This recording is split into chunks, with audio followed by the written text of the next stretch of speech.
Приветствую вас всех на моем канале Петельки из Амстердама. Все о вязании для начинающих и опытных рукодельниц. Сегодня хочу вам показать еще одну мою законченную работу. Это вот я закончила костюм для ребеночка на 9-12 месяцев.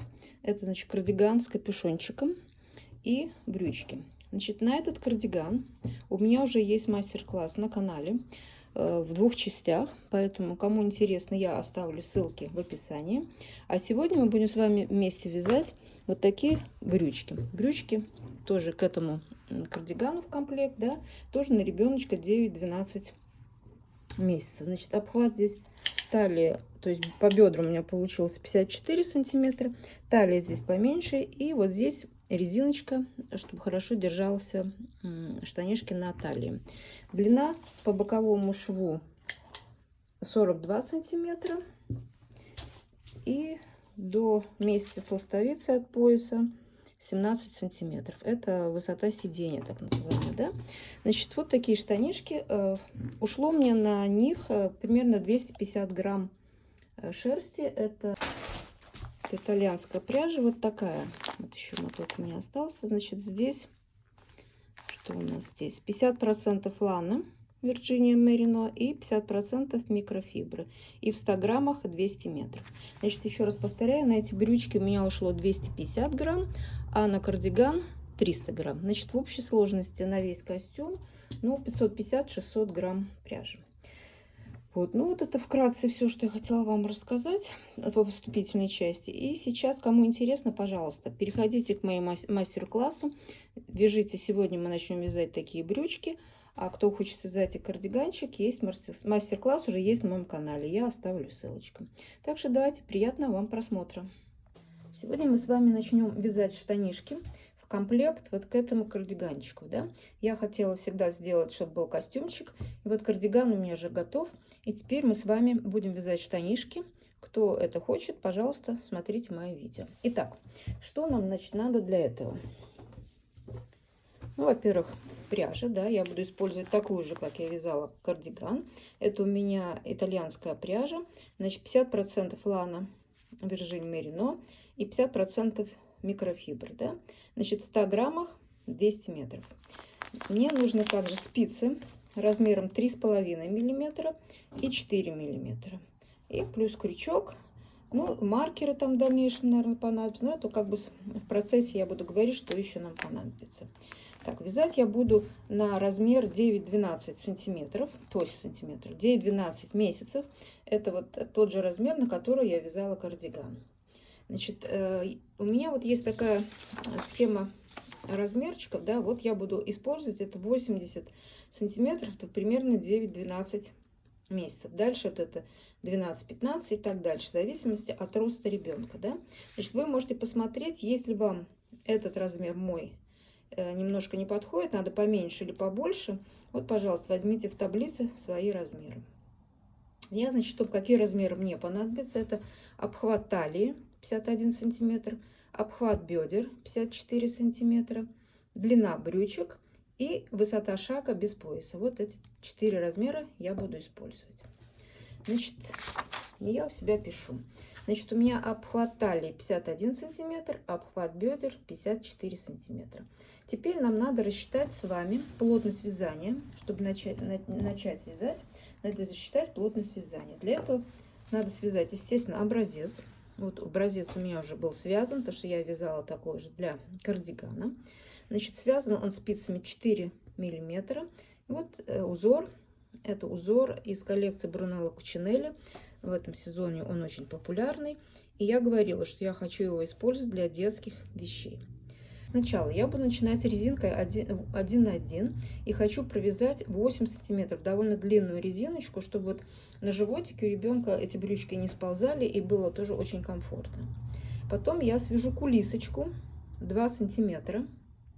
Значит, кулиска для, я думаю, что скорее всего я сюда вставлю широкую резиночку, не шнурочки, а широкую резинку, поэтому где-то кулиска будет шириной 2 сантиметра.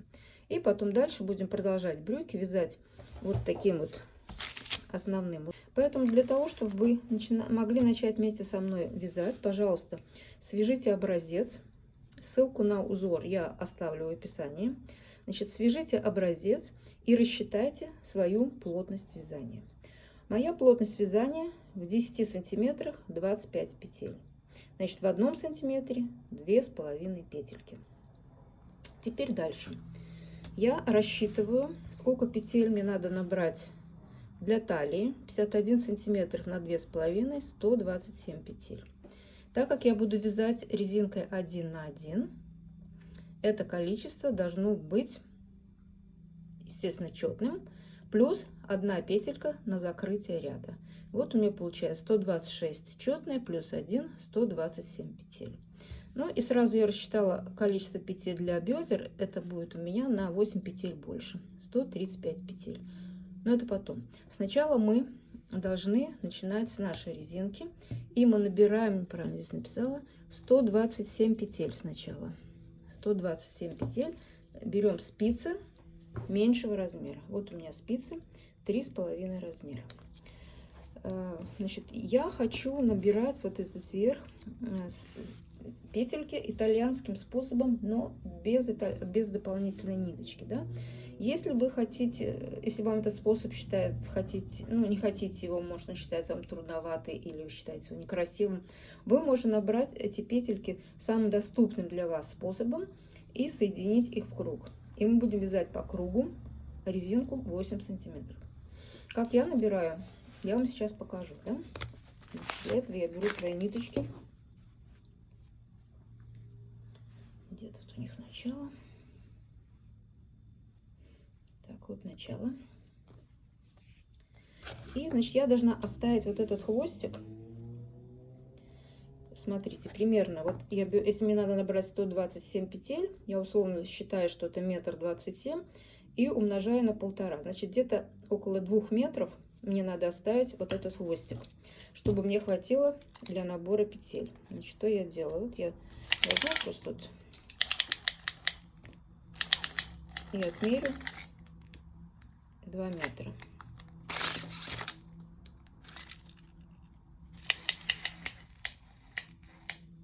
Ну, где-то так примерно.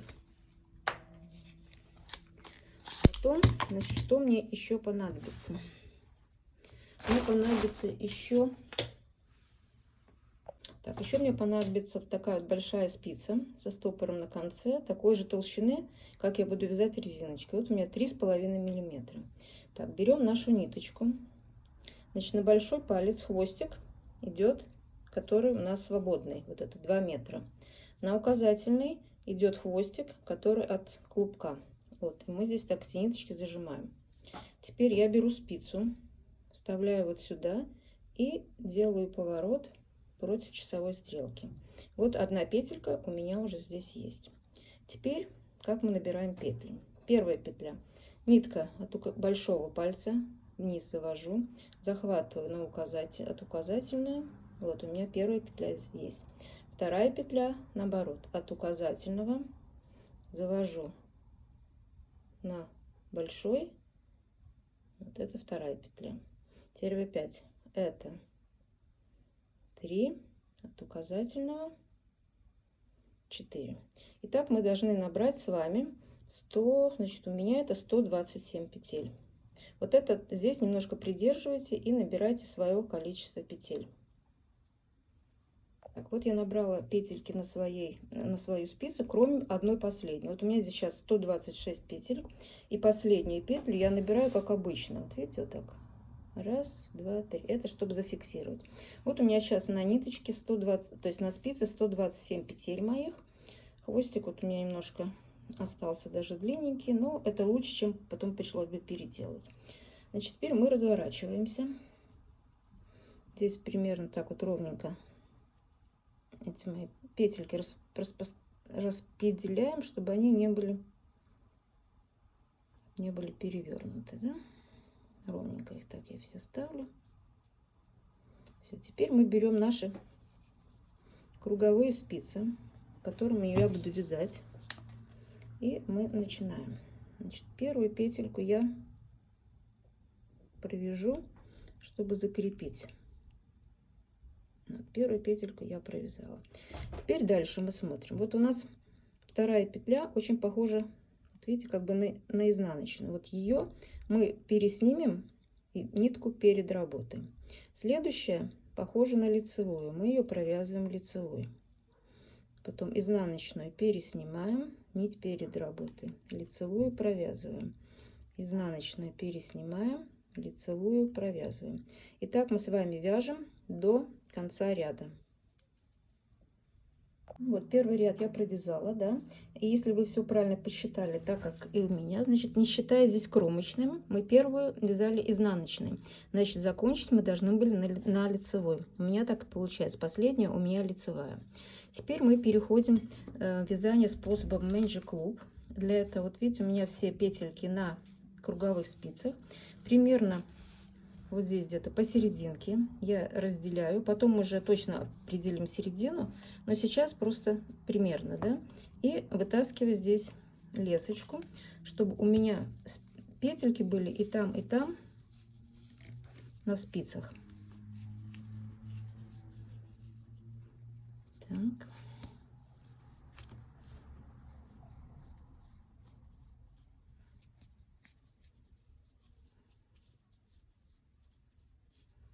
У меня здесь на спице, и эта часть на спице, да, здесь мы закончили наш ряд. Сейчас также ровненько разверните, чтобы у вас нигде, вы знали, что у вас нигде ничего не перевернулось, что мы будем правильно начинать вязать. Вот я проверила, у меня все петельки ровненько лежат. Теперь что мы делаем дальше?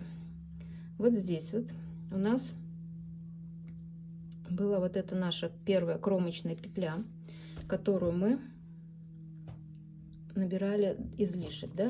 Значит, что мы сейчас будем делать? Мы берем петельку крючочком с правой спицы, вот первую петельку.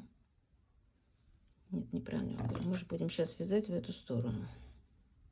Нет, не все правильно. Так, дубль 2. Значит, эту петельку, которая у нас лежит на правой спице, там, где мы ряд только что закончили, мы ее подхватываем крючком, снимаем ее аккуратненько со спицы, чтобы только она снялась. Берем ее и одеваем на другую спицу. Вот мы ее пересняли,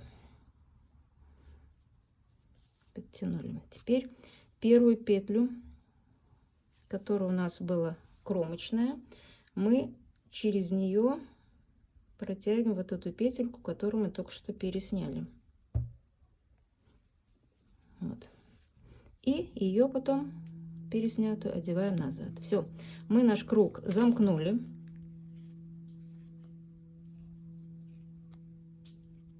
Вот у нас круг закрыт. Теперь, чтобы продолжать вязать, мы должны вот эту спицу вытащить и уже ей продолжать вязать. И теперь мы смотрим, что у нас получается. У нас изнаночная. В первом ряду мы изнаночную не вязали, а нитку перед работой делали. Во втором ряду мы вот изнаночную петельку будем провязывать, а лицевую переснимать. И теперь ниточка будет за работой. Изнаночную провязываем, лицевую снимаем. Изнаночную провязываем, лицевую снимаем. Итак, мы с вами вяжем второй ряд. Вот, второй ряд мы провязали. Посмотрите, видно, что у меня все ровненько край лежит, да. Это так называемый вязали полую резинку, да. Многие советуют, то есть не советуют, но многие вяжут 3-4 ряда полой резинки перед началом изделия. Я обычно это вот считаю, что 2 ряда это достаточно. Поэтому вот с 3-го ряда мы начнем вязать уже обыкновенную резинку 1 на 1 на наше расстояние, вот как мы планируем, 8 сантиметров, да? Высотой 8 сантиметров просто по кругу вяжем. Сейчас, начиная отсюда, резинку 1 на 1. И в начале ряда мы сейчас повесим маркер, чтобы вы знали, где у нас начинается ряд. И, значит, теперь давайте будем продолжать работу. Просто спокойно вяжем резиночку 1 на 1, да? Можете в этом 3-м ряду сочетать количество петель, чтобы быть уверенным, что вы правильно все набрали и все правильно провязали первые 2 ряда, и у вас нигде ничего не потерялось. Так что давайте будем работать, и после того, как мы провяжем резинку 8 сантиметров, мы с вами встретимся. продолжаем. Я связала резиночку. Вот она у меня 8 сантиметров длины. Теперь мы должны с вами связать вот эту вот, как я говорила, кулисочку 2 сантиметра для того, чтобы можно было втянуть широкую резиночку. Как мы это будем делать? Значит, во-первых, я уже пересняла петли на спицы.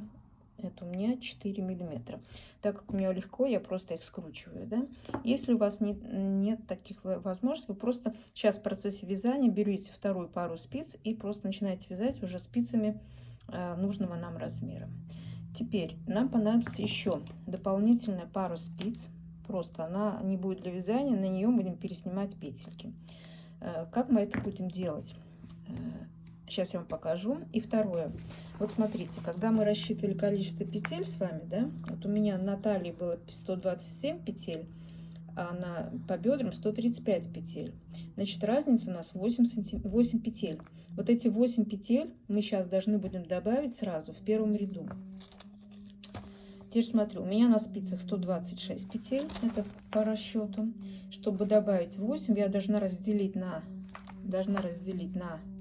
8. У меня получается каждые 15 петель я добавляю одну, чтобы у меня в итоге получилось 134 петли. Да, вот не 135, потому что одна была нечетная, у нас 134. Значит, каждые 15 петель мы добавляем одну. Вот сейчас у нас первый ряд немножко будет такой внимательно вязать, а потом будет проще. Значит, что мы сейчас делаем? Вот я беру, вот у меня первый ряд начинается. Здесь у меня остается маркер. Вот моя ниточка. И вот я смотрю, у меня первый ряд начинается с изнаночной петельки, да? Значит, вот эту изнаночную я переснимаю на дополнительную спицу. Нить остается перед работой. Теперь беру основные. Вяжу лицевую одну и за заднюю стеночку лицевую вторую, чтобы количество петель у нас совпадало. Теперь дальше у нас изнаночная. Опять я ее переснимаю. Нить остается перед работой. Дальше вяжу 1, 2. Опять изнаночную переснимаю. Нить перед работой. 3, 4. И смотрю, 1, 2, 3, 4, 5, 6 у меня петель. 5 изнаночную переснимаю. Нить перед работой. 5, 7,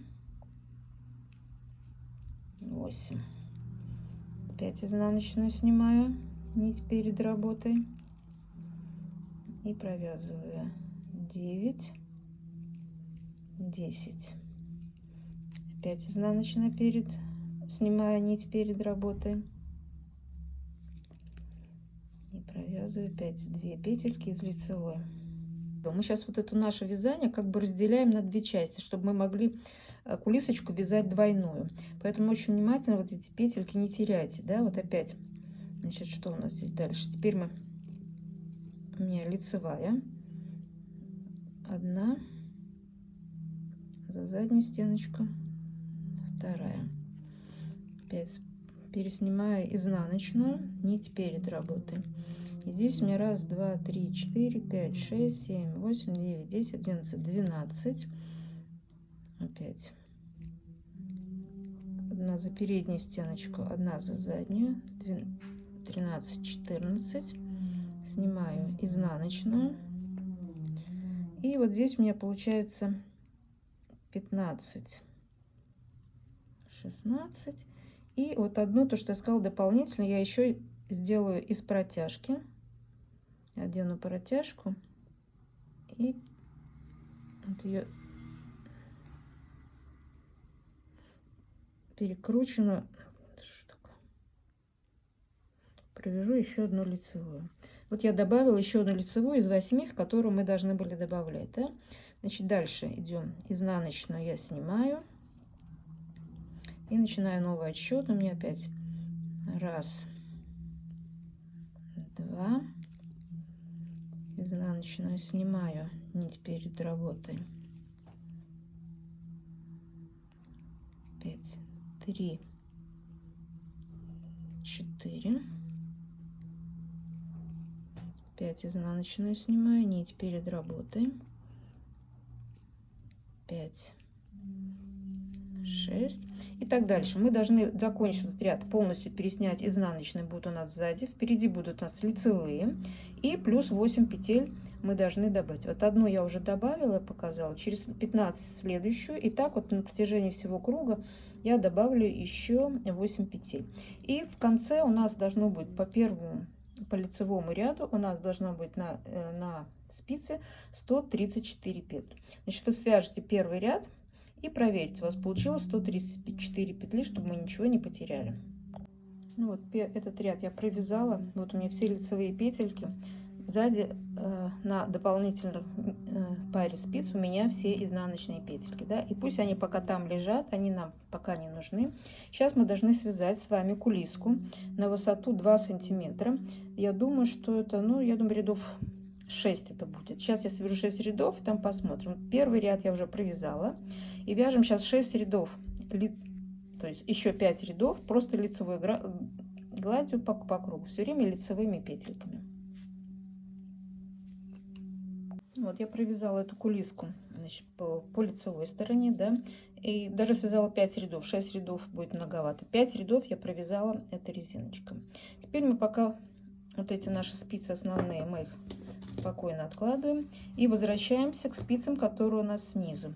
И теперь мы здесь тоже по лицевой, как бы лицевыми петлями у нас получится в обратном направлении, мы свяжем те же 5 рядов. Ну, вот это не страшно, только здесь. Потом опять вернемся как правильно, да. Значит, вот я вот эти спицы снизу должны быть, ну, условно, примерно такого же размера, как и эти спицы. У меня здесь на 0,25 миллиметров, условно, они меньше, это совершенно не страшно, да. Значит, здесь только единственное, что вот эту основную ниточку мы пока оставляем, мы не трогаем, и нам придется взять ниточку от другого клубочка. Вот я ее взяла от другого клубочка, и здесь мы будем вязать то же самое. Единственное, что нам отделять петли не надо, но нам надо будет то же самое вязать из одной петельки 2. Вот раз, из одной 2, 6, 7, 8, 9,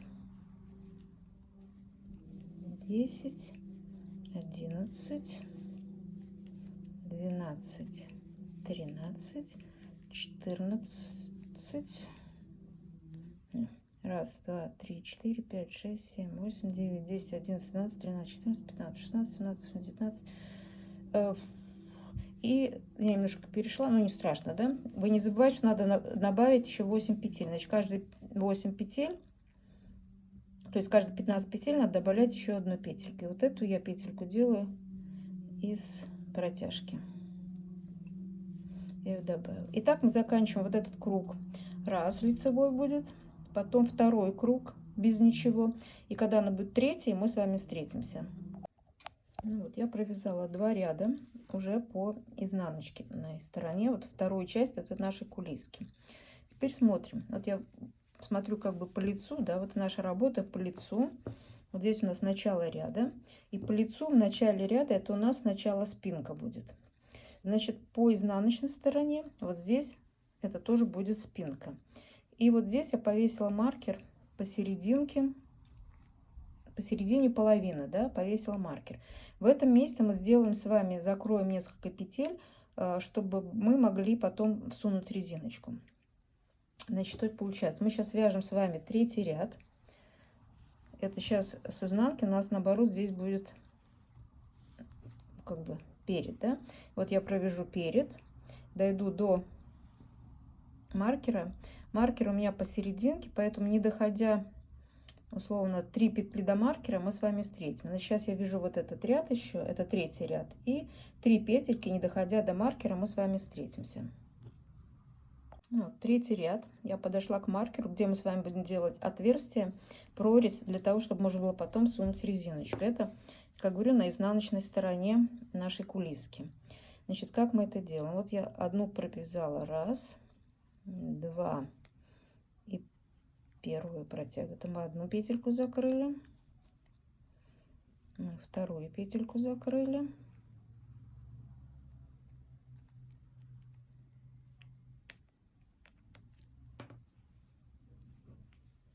третью и четвертую.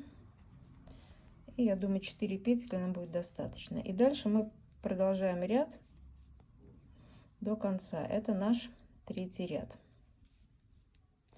Потом вяжем четвертый ряд вместе, то есть самостоятельно до вот этого места. Сейчас я закончу третий ряд и потом четвертый ряд до этого места. Так, четвертый ряд я связала и дошла до этого места, где мы закрывали 4 петельки. Так как мы закрыли 4 петли, нам 4 петельки надо вернуть назад. Вот я их одеваю так вот. Раз, два, три, 4. И продолжаю вязать дальше, соединяя здесь вот подтяну. Вот. И продолжаю вязать. Это наш четвертый ряд до конца. И потом я вяжу последний пятый ряд. Опять вот сейчас я четвертый закончу, потом пятый опять до этого места. Вот, пятый ряд я опять довязала до нашего отверстия. И вот эти 4 петельки, которые мы сейчас накинули, мы также их провязываем лицевыми. Раз.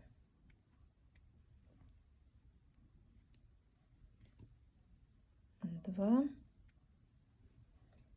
3.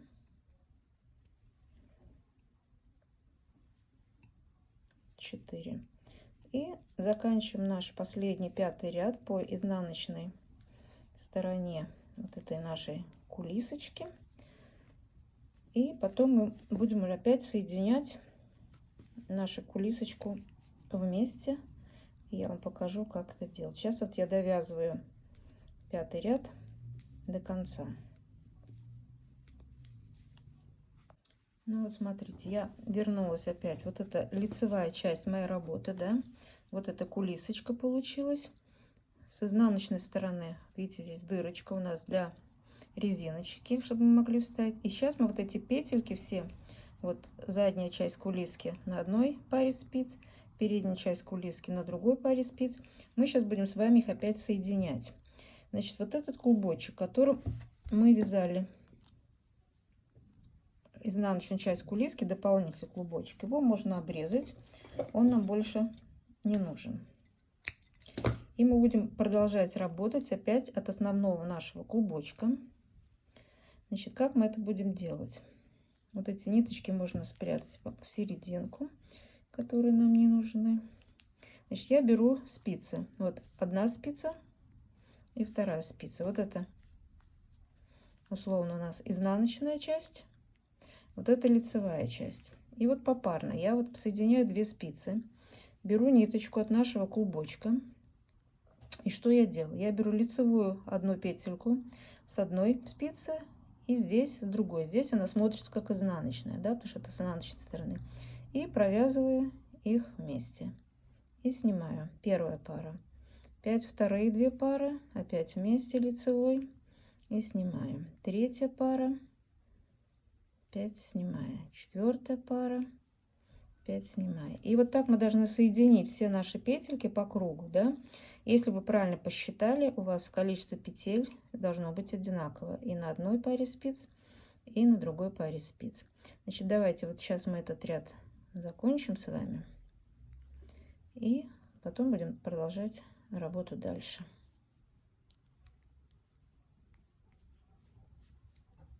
Ну вот смотрите, я соединила, значит, наши ряды. Вот у меня кулиска получилась, да.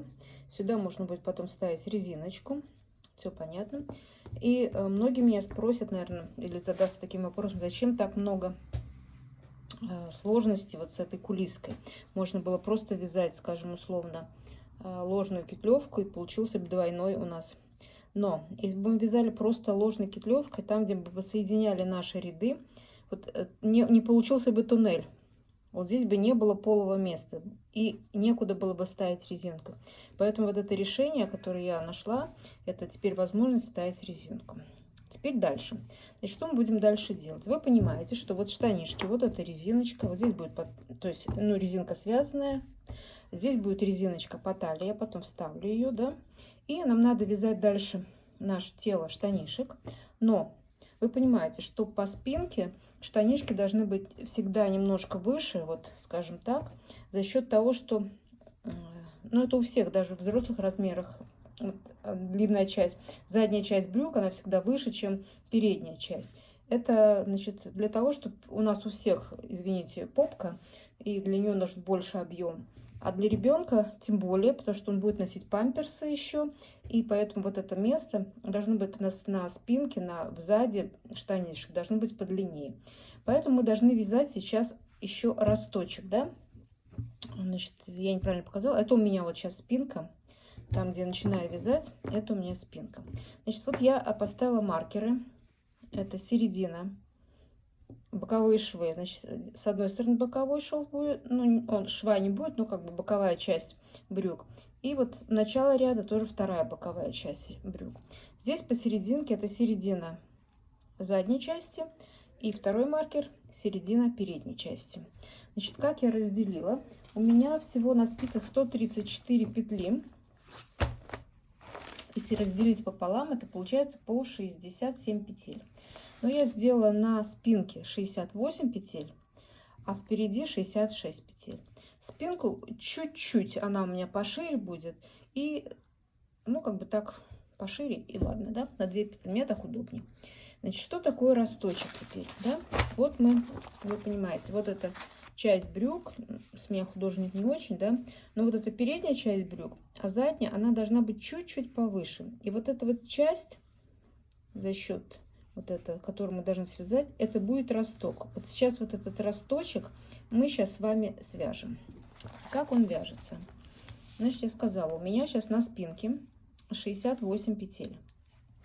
Высота ростка примерно 5 сантиметров. Вот эти 5 сантиметров у меня это 16 рядов. Вы посчитайте, сколько у вас рядов. Значит, у меня 5 сантиметров это 16 рядов. В 16 рядах я буду вязать свой росток. Для этого я создала такую схему. Вот у меня петли спинки или задней части штанишек, 68 петель. Значит, здесь по минус одной петле я просто для себя отняла, потом расскажу зачем, да. И от серединки, значит, у меня получается 34 в одну сторону, 34 в другую. За минусом одной остается по 33 петли здесь. Значит, минус 1 будет по 33 петли. Так как у меня 16 рядов, я делю каждую часть. Значит, всего мне надо разделить на 16. Каждую часть я делю на 8. Одну половину на 8 и вторую на 8. У меня 33 петли. Разделить на 8. Получается по 4 плюс 1 петля. И у меня получается 7 раз по 4. Раз, два, три, 4, 5, 6, 7. И 1 раз по 5. Та часть, которая побольше у вас, где у вас также получится немножко больше петель, она лучше около середины задней части штанишек. И вторая часть 5, 4, 5, 4, 4, 4, 4, 4, 4. И всего на 8 частей. Значит, мы будем делить, сейчас вязать росток в 16 рядах. Как это делается? Вот посмотрите. Вот моя работа, да. Значит, вот мои штанишки, я их разделила пополам. Вот половина задней части. И что мы сейчас делаем? Мы сейчас вяжем до середины, до маркера. Вяжем просто этот ряд. И потом после маркера мы вяжем еще 5 петель. Значит, вяжу я это все, начинать уже буду моим рисунком. Так, у меня рисунок на штанишках. Значит, и первый ряд рисунка у меня все петли лицевые. Вот я вяжу все петельки лицевые до маркера. Так, вот теперь смотрите, я подхожу к маркеру. Это у меня середина задней части моих штанишек. Переношу маркер. И теперь я должна провязать вот эти 5 петель. Вот у меня на рисунке, если вы можете видеть, вот первый ряд я вяжу, я прохожу серединку и вяжу следующие 5 петель. Раз, два, три, 4, 5. Теперь я должна развернуться. Чтобы развернуться, вот посмотрите, я смотрю, вот у меня лицевой ряд, лицевая петля. На ряд ниже я ввожу петельку, то есть спицу, провязываю петлю и одеваю ее назад на спицу. Теперь мы можем развернуться. И мы вяжем по рисунку. Это второй ряд моего раппорта. Надо все лицевые петли вязать попарно. И вот мы здесь попарно свяжем от серединки 2 и 2, а одну просто одной свяжем. И здесь мы будем вязать 2 вместе, 2 вместе. Итак, мы подошли к началу, к серединке, то есть брюк. Вот, и теперь я должна провязать опять 5 петель. Я опять вяжу 2 вместе, 2 вместе, пятую одну просто пока, да. И теперь мы должны развернуться. Здесь у нас изнаночная петля. Значит, чтобы развернуться, я вхожу на ряд ниже, провязываю изнаночной и одеваю петельку обратно на спицу и разворачиваюсь. Это мы с вами связали сейчас второй ряд. Значит, первый ряд мы связали, второй ряд мы связали. Теперь мы вяжем третий ряд. По лицевой части нашего изделия мы будем захватывать следующие 4 петельки. Теперь, значит, что я вяжу? Значит, у меня получилось здесь первую петлю я просто провязываю, а из этих я вяжу 2 вместе, чтобы количество петель у нас не изменилось, да? Теперь здесь тоже провязываю. Значит, из одной петли 2, из одной петли 2, а здесь мы не вязали 2 вместе, я ее провяжу просто одну. И теперь мы должны вязать следующие 4 петельки. Вот эта двойная петля, вот она для нас ориентир, что мы здесь разворачивались. От нее мы начинаем следующий отсчет. Опять 4 петли мы вяжем. 1, 2, 3, 4. Дальше на все время по 4 петельки, так что мы не запутаемся. Теперь мы должны опять развернуться. Я вхожу на ряд ниже, в лицевую петельку, одеваю ее назад, и мы с вами разворачиваемся. Это мы связали третий ряд. Третий ряд я зачеркиваю. Теперь мы вяжем 4 по изнаночной стороне до нашей двойной петельки, да? Значит, по изнаночной стороне, это 4 ряд моего раппорта, я буду вязать все изнаночными. 1, 2, 3, 4. Я вяжу смело до маркера. Тут не ошибетесь. После маркера 5 мы вяжем и ищем наш ориентир, где у нас будет двойная сдвоенная петля. 5. И вот у нас сдвоенная петля, вот она появляется. Сейчас от нее начинается отсчет, и мы вяжем 4 петельки. 1, 2, 3, 4.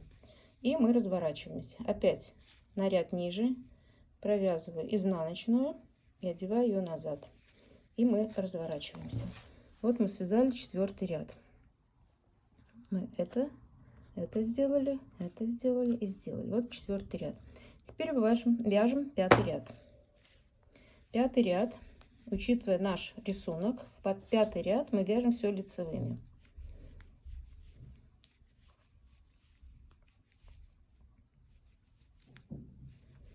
Так, довязала до маркера.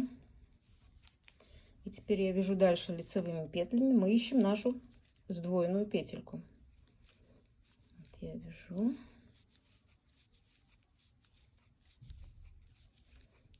Так, вот она, сдвоенная петелька. От нее мы начинаем опять отсчет. Опять 4 петли. 1, 2, 3, 4.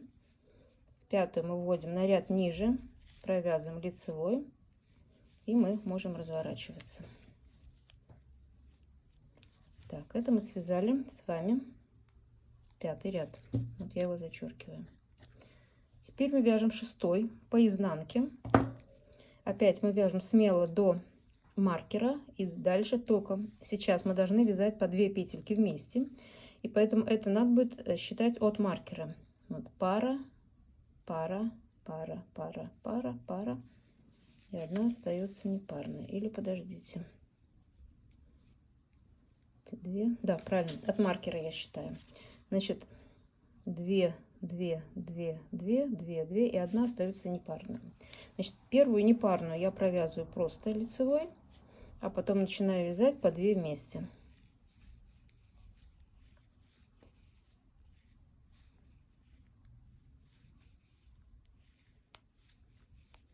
Вот я подошла к маркеру, и от маркера продолжаю также по 2 вместе вязать лицевой петлей.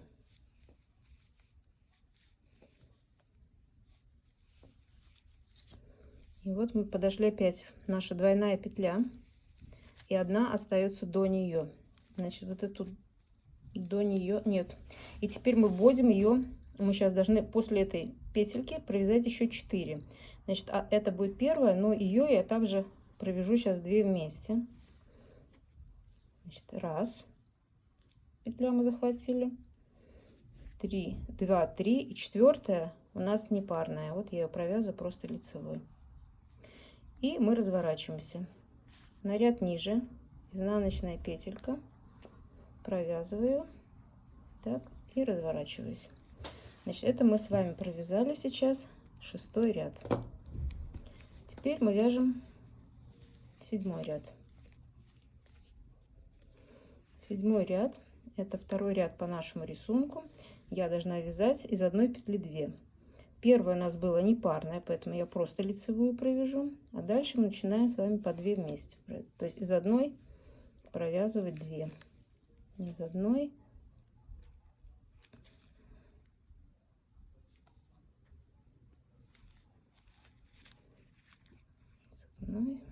две, из одной 2, из одной 2, дохожу до маркера, это серединка, начинаю дальше вязать и ищу нашу сдвоенную петельку, да, пока я вяжу все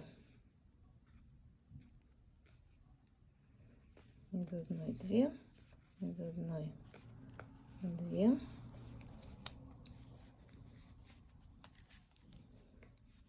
одной 2, из одной 2, и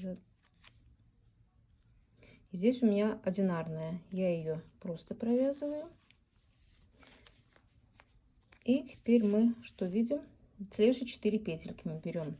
Вот это спаренная, 1, 2, 3, 4.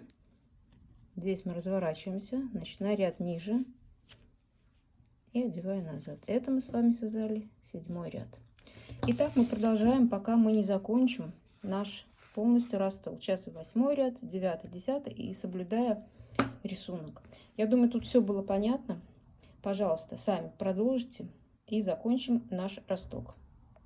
Ну, сейчас я вяжу 15-й, предпоследний ряд моего росточка. Подхожу опять вот к маркеру, и сейчас просто хочу показать, зачем я оставляла вот здесь вот одну петельку, да, вот ее не использую, чтобы было понятно, да. Значит, это при этом способе разворота, вот, значит, я вот подошла, вот у меня сдвоенная петля, и опять их провязываю вместе, значит, эти двойная, потом 1, 2, 3, 4, и вот у меня осталась одна петелька до маркера, я ее специально оставила, чтобы мне было где развернуться. Вот я опять вхожу на ряд ниже и разворачиваюсь. Все, это мы связали 15 ряд. То же самое в 16 ряду, да. Сейчас последний ряд нашего этого ростка. Вяжется он по рисунку все изнаночными. Вяжем мы сейчас до конца ряда, и там также мы развернемся. Все, я росток свой связала. Вот у меня начало ряда. В начале ряда вот у меня сдвоенная петелька, там где последний раз я развернулась, и здесь ниточка. И вот отсюда мы теперь будем начинать вязать просто по кругу наши штанишки на высоту, которую сейчас я вам скажу, да. Значит, у нас сейчас связано 16 рядов, и здесь мы начинаем первый ряд по нашему раппорту. Вот теперь посмотрите, если вы сложите вместе, что у нас получилось, вот задняя часть и передняя часть, и вы увидите, что задняя часть штанишек вот у нас получилась насколько длиннее, чтобы она как раз закрывала спинку у ребеночка, да. Теперь, значит, как я сказала, мы будем вязать наше тело штанишек до того места, когда мы будем разделять их на две ножки. Значит, это вот это место, да. Вот мы сейчас, если смотреть по лицу, мы вот находимся как бы вот здесь мы связали. И надо нам теперь вязать вот это расстояние до ножек. Вот это расстояние, она у меня в табличке, оно равно 17 сантиметров для моего размера, да. Если у кого-то побольше, смотрите, 19, 21, 23. Значит, вот это расстояние 17 сантиметров с учетом ластовицы. Ластовицы мы будем вставлять здесь вот такой вот треугольничек, чтобы немножко было лучше посадка между ног, да, потому что если мы просто будем продолжать, здесь будет некомфортно. Вот эта ластовица, она где-то 5 сантиметров высотой. До нее мы дойдем, и я покажу, как она вяжется. Но, значит, 17 сантиметров это с учетом ластовицы. Значит, вот этот кусочек до ластовицы у нас остается 12 сантиметров на мой размер. Значит, сейчас мы просто по кругу вяжем тело штанишек на высоту 12 сантиметров. Потом мы свяжем ластовицу, и вместе у нас должно будет получиться 17. И еще один нюанс. Значит, мы сейчас переходим вязать не поворотным вязанием, а по кругу. Значит, естественно, узор надо вязать с учетом этого же, да. Значит, сейчас я вяжу первый ряд моего раппорта. Значит, получается первый ряд лицевые петли, второй ряд мы будем вязать по 2 вместе, по 2 вместе, но изнаночными петлями. Третий ряд мы будем из 2, то есть из одной петли делать 2 лицевыми.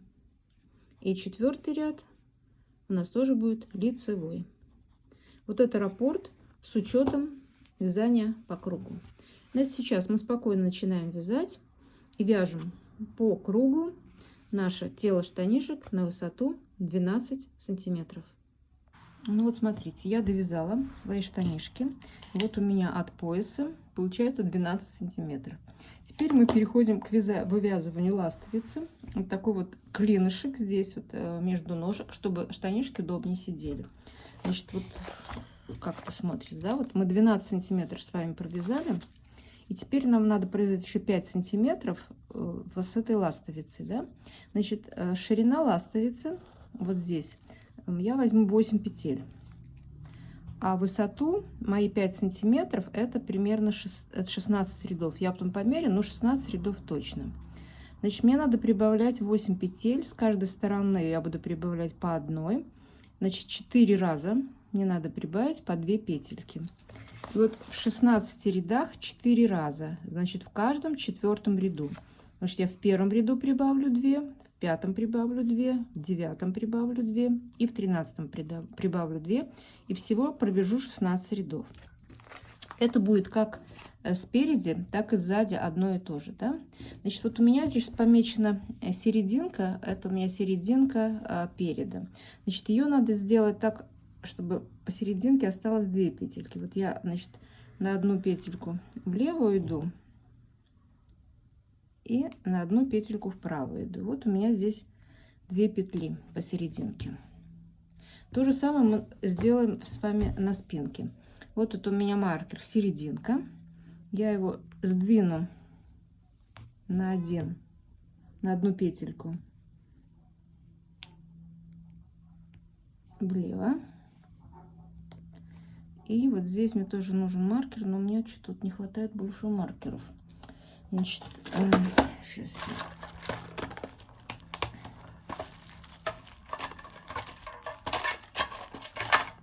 Сейчас временно возьму такой, потом посмотрю, когда. И вот второй. Это, значит, серединка нашей спинки и серединка переда. Значит, что мы сейчас делаем? Мы с вами продолжаем вязать по кругу. Довязываем до маркера. И вот здесь мы с вами первый раз встретимся, и я расскажу, как мы будем прибавлять петли. Значит, я вяжу сейчас еще по рисунку, продолжаю вязать. Вот это у меня спинка, начало ряда. И по рисунку у меня сейчас третий ряд. Я должна вязать по 2 петельки вместе. Вот я вяжу изнаночной по 2 петельки вместе до первого маркера. Это у меня, значит, будет первый ряд наш вот этой ластовицы, которую мы будем с вами вязать. Сейчас я довожу, сейчас доходим мы с вами до маркера. И вот эту ластовицу, я не знаю, я, честно говоря, тоже не получится ли у меня ее вязать рисунком. Может, не стоит мучиться, а просто мы будем ластовицу вязать с вами платочной гладью. То есть все время один ряд лицевой, один ряд изнаночный, чтобы у нас, ну, было бы очень было похоже, но она как бы не выбивалась из общей колеи, этот кусочек ластовицы, но в то же время, чтобы не мучиться с узором. Ну, сейчас посмотрим, да? Вот я дохожу до конца, до маркера. Вот у меня уже здесь остается перед маркером одна непарная петелька. Я ее провяжу просто изнаночной, вот чтобы она тоже не выбивалась, да? Потом мы переснимаем маркер, и после маркера мы сразу должны прибавить одну петельку.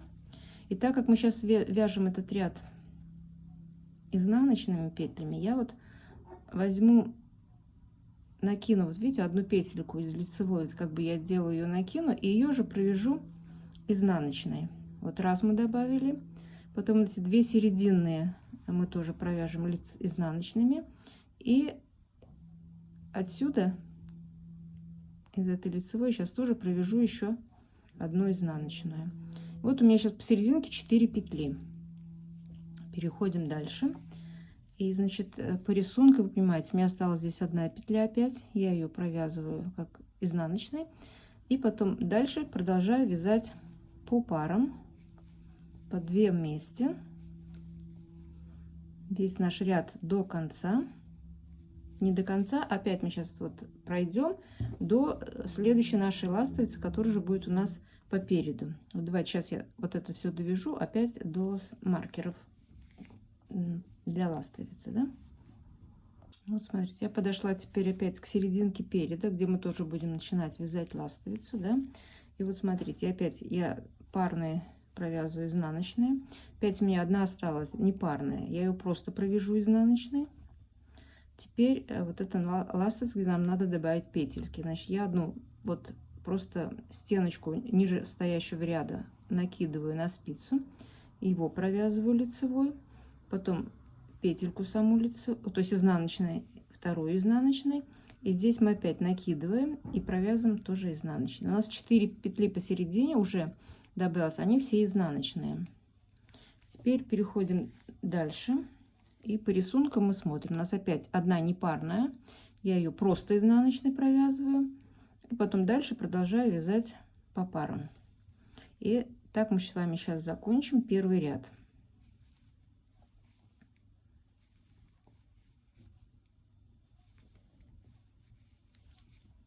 Так, первый ряд нашей ластовицы я закончила.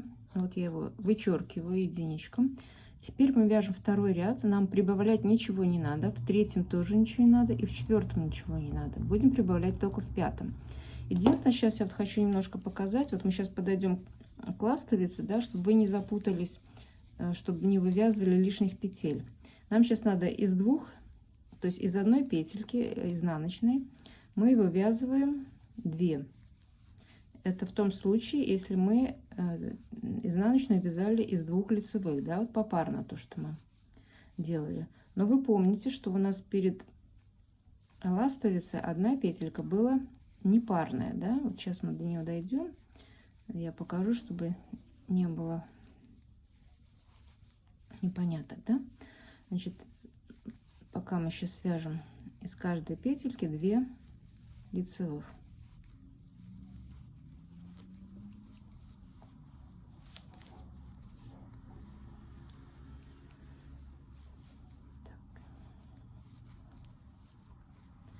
И вот я подхожу к нашей ластовице. И как помните, у нас здесь одна была изнаночная, просто мы ее не сдваивали, поэтому ее мы просто провяжем лицевой, чтобы количество петель у нас не нарушалось. Теперь мы переходим к ластовице. У нас здесь 4 изнаночных. Вот сейчас я их провяжу просто 4 лицевыми. Нам ничего добавлять не надо. 4 лицевых. Снимаем маркер. Опять, как помните, у нас здесь была одна непарная, да? Ее я просто провязываю лицевой. А потом из каждой парной, то, что мы закрывали, опять 2 петельки. Ну, это понятно, да, что вот у нас ничего лишнего. То же самое вы сделаете впереди на ластовице. И, значит, это будет у нас второй ряд. Вяжем 2, 3, 4. И потом так дальше, пока мы не свяжем 16 рядов. В 5, 9 и 13 мы будем добавлять по 2 петельки. Как впереди, так и сзади. И когда мы свяжем 16 рядов с вами, мы встретимся. Ну вот, я провязала свою ластовицу. Видите, какие мы молодцы. Мне даже ее и не видно, потому что я постаралась все-таки сохранять узор, да? Вот у меня маркеры, где моя ластовица. И на ней, естественно, должно быть 10 петель, так как 2 у нас было по центру. И по 4 с каждой стороны мы с вами добавили. Вот у меня получается 1, 2, 3, 4, 5, 6, 7, 8, 9, 10 петель на ластовицу. И я даже не провязала последние 2 ряда. Вот я как бы планировала провязать 16 рядов, я провязала все 14. И этого достаточно было по длине. У меня получилось уже 5 сантиметров. И общая длина вот здесь вот уже 17 сантиметров, да, вот как надо наш узор. Теперь что мы делаем дальше? Значит, вот это у меня начало ряда, естественно, со спинки, да. Значит, я сейчас провяжу половину вот этого первого ряда. Это у меня со спинки. И, значит, по рисунку я должна вязать просто все лицевыми. Вот я вяжу сейчас лицевыми до наших маркеров.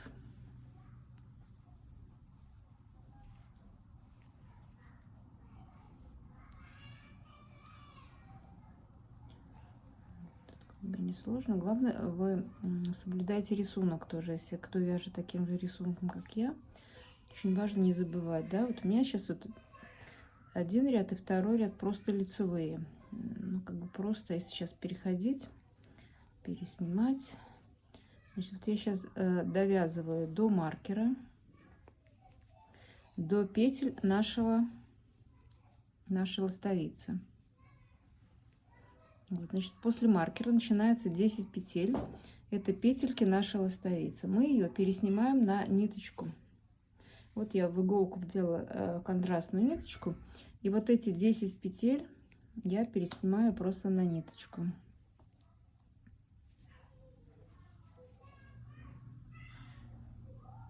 Можно кто-то, конечно, какие-то на булавки переснимает. Но вот я вот на ниточку. Да, вот я пересняла 10 петель.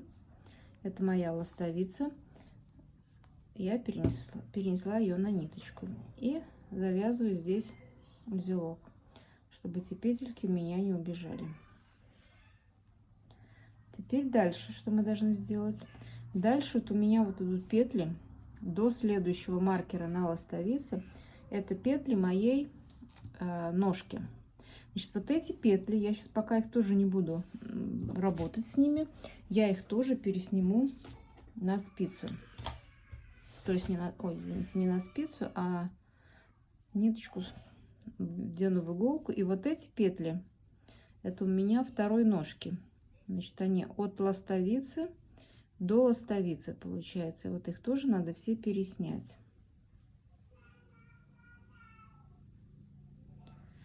И здесь вот этот маркер, который посерединке, он определяет мой боковой как бы шов. Его шва нету, но боковую часть.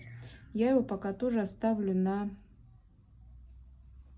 нитке. Я не знаю, понадобится он мне или нет, но в принципе я его оставлю пока, да. Он мне не мешает, поэтому я его оставлю. Значит, я вот снимаю петли второй ножки тоже на нитку с иголкой. Вот этот маркер, про который я вам говорила. И дальше все петли до второй ластовицы. Мы их переснимаем.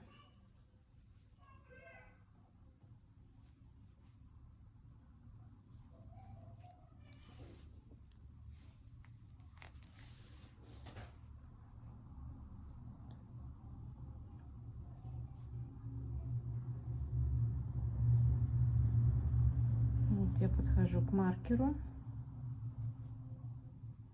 где моя вторая часть ластовицы. И здесь вот я эти петельки заканчиваю переснимать. Вот это у меня петли, сейчас я пересняла, это петли моей второй, как бы второй ножки, да. Их они мне пока тоже, я сейчас не буду с ними работать, вот они у меня остаются на ниточке. И эту нитку я тоже, вот она у меня, это моя ножка вторая. Эту ниточку я тоже пока просто завяжу узелком, ничего не буду делать. Вот, завяжу, чтобы они у меня не убежали. Так, и вот эти края ниточки можно обрезать. Теперь дальше. Дальше у нас идет на спицах опять петельки второй ластовицы. Их мы тоже переснимем на ниточку с иголкой. Но, естественно, тоже отдельно, да. Вот это вторая ластовица у меня.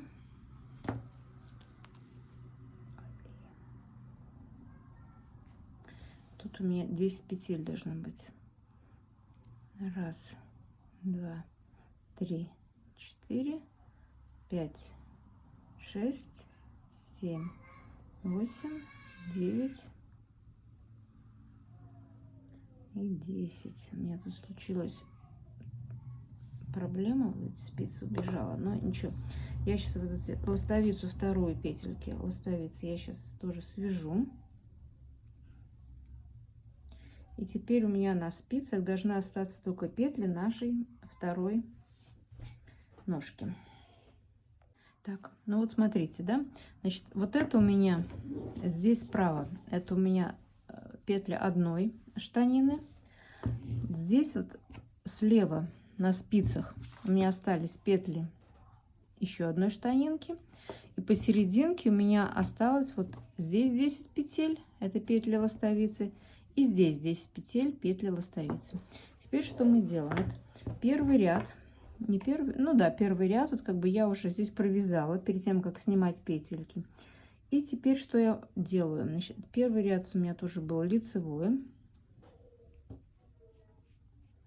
Я протягиваю петельки, нитку. И вот эти две теперь петли ножки, я их могу соединить.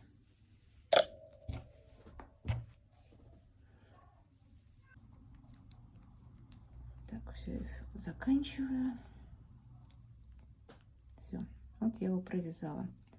И вот я отсоединила уже одну штанину. Вот у меня на спице петли одной штанины. Здесь у меня петли ластовицы. Вот они, одна часть ластовицы и вторая часть ластовицы. Мы их потом соединим. И вот еще на одной ниточке петли другой моей штанинки, да? Вот теперь что мы будем делать? Мы сейчас, это у меня со спинки, да, поэтому здесь длиннее немножко.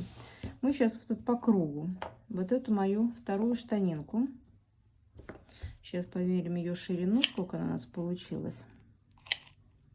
13 сантиметров. Ну, в принципе, нормально, потому что вот есть еще такая табличка, да, посмотрите. Вот это размер С, это вот ширина нашей штанинки здесь. И вот этот С для моего размера 25, это пополам, получается 12,5, а у меня 13, значит, все нормально. Теперь я могу просто вязать вот эту штанину свою дальше на ту длину, которую мне необходимо. А длина у нас будет, значит, длина брюк это 42 сантиметра по этой табличке. 42 сантиметра это от пояса. Значит, здесь у меня уже 18 есть, а мне надо 42. Ну, значит, еще такой приличный кусочек я буду вязать. 42. Но из последних, из этих 42, я хочу, скажем, условно 5, даже 6 можно, провязать резинкой. Значит, 42 минус 6, это у меня будет 36. Вот у меня 17 уже есть. 36. Вот до того момента, пока у меня будет 36, я вот эту штанинку буду вязать, просто вяжу эту штанину самостоятельно до конца. Что у меня получится? И потом вторую штанину мы с вами свяжем вместе. Так что давайте будем работать. Ну вот, я довязала свою первую штанину, значит, связала резиночку внизу. И, значит, как я говорила, у меня получилось от пояса до резиночки 37 сантиметров. И резиночка, ну, где-то 5-6 сантиметров, да. В общем, в общей сложности у меня получилось 42 сантиметра, так как я хотела. Теперь, значит, что мы будем делать? Мы будем продолжать вязать нашу вторую штанину. Я пересняла петли второй штанины на спицы. Единственное, что я начало ряда сделала не вот здесь, как бы продолжение было, да, а перенесла ее вот посередину. Вот как бы по боковому шву я перенесла начало ряда. Просто потому, чтобы у нас вот здесь, вот видите, как бы соединение ряда, немножко зрительно его видно, чтобы это было на двух штанинах, чтобы не получилось только на одной. И теперь что мы делаем? Вот, значит, начало ряда у нас посерединке. Так, и теперь, значит, вы помните, у нас или у вас, смотрите свое количество петель. Вот у меня было количество петель 134. Значит, пополам это 67. Значит, вот здесь у меня на спице 67, так как это ровно половинка. За вычетом одной петельки вот здесь мы забирали на ластовицу, значит 66, и второй петельки здесь мы забирали на ластовицу, значит 65 петель. Значит, вот здесь у меня сейчас 65 петель. Но вот здесь вот, когда я буду соединять спицы, да, я эти две петельки верну назад, которые мы на ластовицу забирали, и у меня будет 67. Но так как мой рисунок предполагает четное количество рядов, я здесь добавлю 3. И всего у меня по спице, на спицах будет 68 петель. Вот эти 68 петель я буду продолжать вязать по кругу до той длины, вот как мне надо, чтобы получилась штанинка. Значит, вот здесь вот условно, начиная отсюда до резиночки, я свяжу еще 20 сантиметров. Сейчас я вам покажу, как я вот... Тут ничего сложного нет, как набирать петельки, да, эти 3 посерединке, но чтобы не надо было самому додумывать что-то, да, вот смотрите, берете, значит, ниточку от клубочка и начинаете. Вот у меня здесь надо закончить сначала раппорт, просто вязать лицевыми петлями. Значит, вот этот последний ряд моего раппорта, как бы у меня получается. Я вот сейчас его провяжу все лицевыми, дойду до там, где соединять будем наши в круг вот эту вторую петлю второй штанинки. И потом мы просто будем вязать по кругу нашу вторую половинку на длину 20 сантиметров. Тут ничего сложного, просто для этого надо время, да, как говорится. Так, почти мы подошли. Ну вот, я подошла к серединке, да. Сейчас вытащу вторую спицу. Тут надо будет вязать с способом Magic Loop, да, вы понимаете. Вот я ее вытаскиваю. И здесь я наберу. Не так, неправильно сказала. Рано вытащила. Перед тем, как спицу вытащить, я наберу 3 дополнительные петли, как я вам сказала. Вот так вот. 1, 2 и 3. И продолжаю вязать. Теперь я ее вытащу. И продолжаю вязать. Вот сейчас соедините так потуже, да, чтобы здесь не было дырочки. И продолжаю вязать нашу штанинку, да. Здесь во втором ряду вы просто продолжаете вот эти 3 петельки, которые мы набрали, вы просто вяжите. Следующий ряд будет тоже лицевым, поэтому будет легко соединить. И давайте будем продолжать работать. Мы свяжем наши штанишки вот на длину 20 сантиметров, и потом перейдем к резинке, и я расскажу, как это делать. Так, я довязала штанину до того места, где мне надо делать резиночку, да. Вот у меня 2 штанинки одинаковые. Теперь нам надо будет перейти, не забудьте, перейти на спицы меньшего размера. Это у меня 3,5 миллиметра. Я уже сделала, да. Вот, и мы начинаем вязать резиночку. Переходим на вязание 1 на 1 лицевыми петельками изнаночными, да. И, значит, здесь я немножечко уменьшу количество петель, чтобы резиночка была не очень широкая. И что мы для этого будем делать? Вот смотрите, я буду вязать, значит, каждую 5-ю петельку я буду убирать. Вот я начинаю лицевая, изнаночная, лицевая, а 4-ю изнаночную я провязываю со следующей. Значит, 4-ю, 5-ю я соединяю вместе изнаночной. Вот я провязала 4 петельки, 1 сократила. Дальше опять лицевая, изнаночная, лицевая. Следующую изнаночную я провязываю 2 вместе изнаночные. Еще 1 сокращаю. И так дальше весь ряд. Лицевая, изнаночная, лицевая, изнаночная, 2 вместе. Итак, давайте довяжем этот ряд почти до конца, где у нас останется петель 5, не довязывая до конца ряда. Я расскажу, что будем делать дальше. Вот я подошла к концу ряда, да, и значит у меня здесь осталось еще 5 петелек на спице. Значит, сейчас я провязала здесь вот лицевую, изнаночную, лицевую. Сейчас я должна провязать 2 петельки вместе, да, это будет изнаночная. И потом я смотрю, у меня опять будет лицевая, изнаночная, и я закончу на лицевой. А так как у меня количество петель должно быть четное, значит, заканчивать надо обязательно на изнаночной. Поэтому вот здесь вот в последние 5 петель я не буду 2 вместе вязать. Я провяжу сейчас опять вот просто 1 изнаночную, лицевую, изнаночную, лицевую и изнаночная. Вот чтобы у нас ряд закончился на изнаночной петле. Вы поэтому тоже у себя вот это проконтролируйте, и вот в конце немножко вот таким способом можно это отрегулировать. И если вы вяжете первую штанишку, вы заполните количество петель, сколько у вас получилось, чтобы на второй штанине количество петель было то же самое. Так как я вяжу вторую уже штанину, я уже проверила, у меня количество петель совпадает, у меня получилось 54 петли. Значит, здесь было, и здесь мне получилось то же самое. Теперь мы вяжем просто резиночкой 1 на 1. Вот у меня это 6 сантиметров. Сейчас я провяжу резинку и потом покажу, как я закрывала петельки. Так, резиночку я провязала, и теперь нам остается только закрыть петельки вот на второй штанинке, да.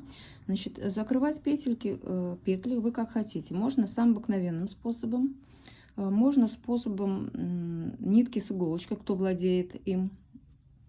Вот. Но я вам покажу свой способ, каким я закрывала вот здесь. Вот у меня получился такой вот красивый кантик, да, по кругу. Поэтому здесь вы сами выбираете способ, который вам больше нравится, да. Итак, значит, мы сейчас будем закрывать петельки.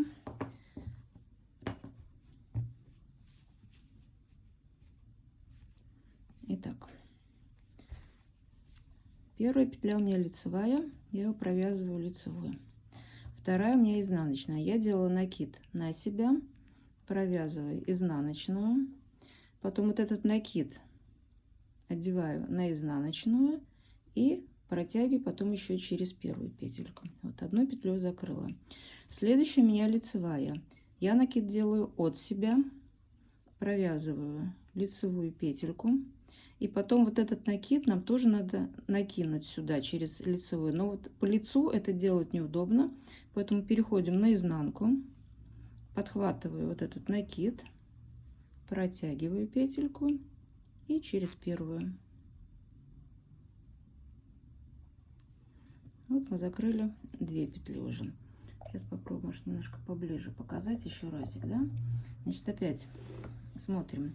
У меня идет изнаночная. Значит, я делаю накид на себя, провязываю изнаночную петельку, потом этот накид вот подцепляю и через него протягиваю изнаночную, и потом опять через первую. Вот мы закрыли еще одну петельку. Следующая лицевая. Делаем накид от себя, лицевую, потом захожу с изнаночной стороны, подхватываю вот этот накид, через него протягиваю лицевую и опять через первую. И так мы закрываем весь край наш: лицевая, изнаночная, лицевая, изнаночная. Давайте я сейчас это все сделаю, и потом нам останется с вами только разобраться с петлями ластовицы. Ну, вот мои штанинки готовы. Значит, останется вот здесь я уже на первую ниточку заправила, сейчас я на второй заправлю ниточку, да. И нам сейчас надо закончить с нашей ластовицей, и в принципе наши штанишки будут готовы. Что мы для этого делаем? Мы берем наши штанишки и выворачиваем их наизнанку.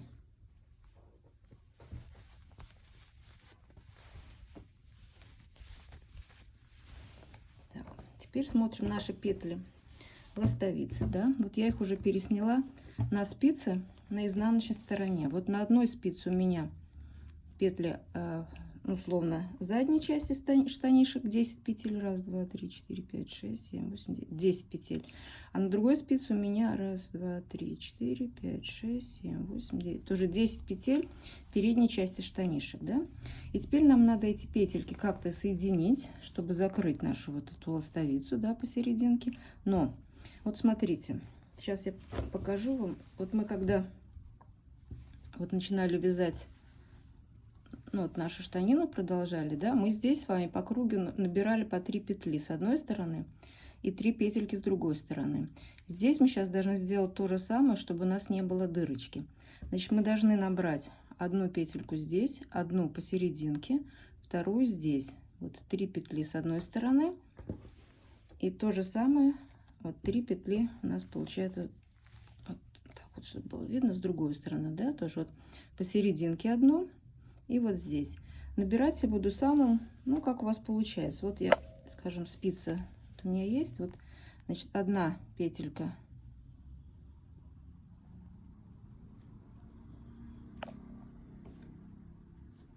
просто крючком я набираю.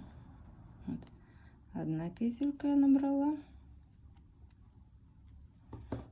вторая будет вот посерединке где-то.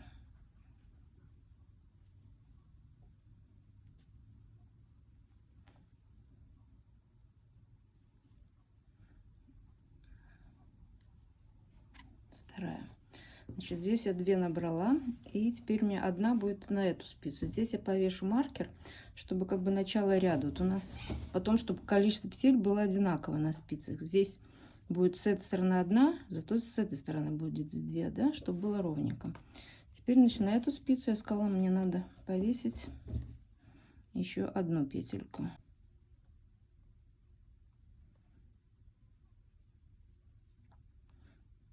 Ну, словно так. Я вешаю еще одну петельку. Теперь здесь переношу все эти петли дальше на спицу, чтобы можно было с другой стороны.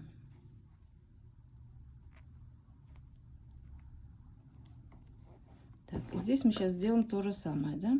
Вот здесь я наберу 2 петельки и повешу маркер, а здесь наберу только одну петельку.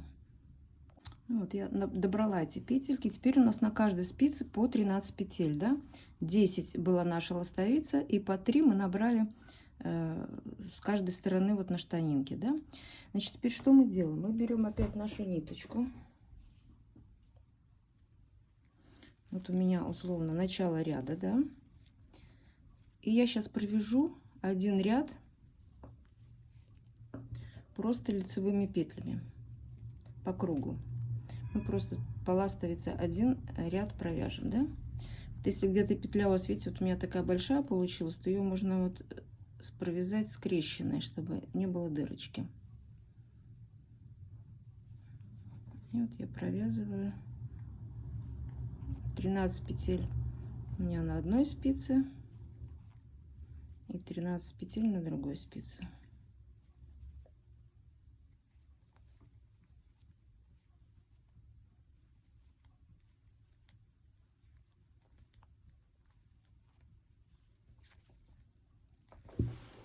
Так, разворачиваемся и провязываем вторую половинку.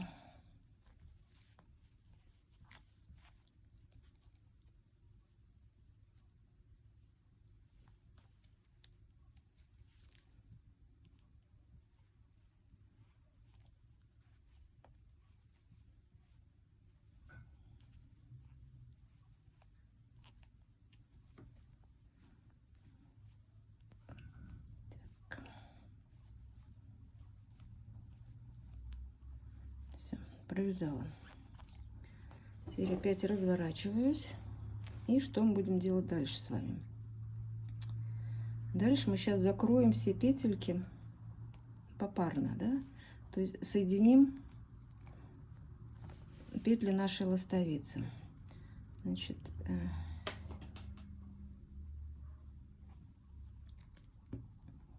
для этого нам понадобится еще одна дополнительная спица, которой мы будем работать. Так, и значит, что я буду делать? Вот я условно возьму спицу. Значит, первую петельку я просто сниму. Это у меня будет моя не кромочная, а та, которая посерединке, вот наш шве штанишек. Потом следующие две вместе я провяжу одной петлей, сниму и протяну вот через эту первую. Вот одну петельку мы закрыли. Потом 5 попарно 2 провязываю, протягиваю через первую, опять 2 протягиваю, то есть провязываю, протягиваю через первую, 2 провязываю через первую. И так мы закрываем петельки всей нашей ластовицы.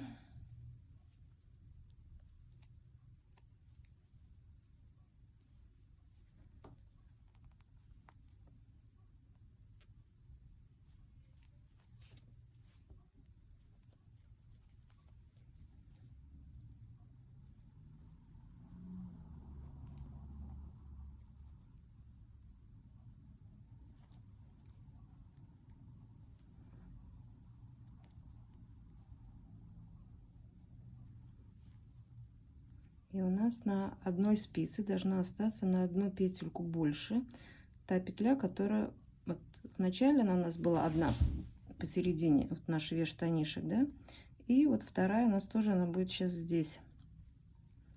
Сейчас мы увидим ее.